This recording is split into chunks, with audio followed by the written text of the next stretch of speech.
Okay, happy Thursday. You know what that means. Tech tips. And it's cold out. So hopefully I don't sniffle because it's kind of gross. But anyway, here we are. Complaint on this unit, overinflating tires. Alright, so machine works great. Everything's functioning as it should.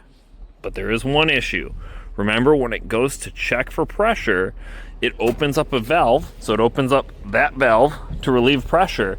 And then this check valve is supposed to stop air from bleeding back, which then would give the reading of what your tire is. However, if it's bleeding back through that check valve, you're going to start getting false readings on this guy. So I'm sitting there and holding it. It's saying 20 psi, and I know I'm over 20 psi on that hose. Well, you can take this guy out. You've got an arrow, right? That's the way that air should flow, but not the other way. All right, so this one. Arrow. That sounds like a lot of airflow. All right.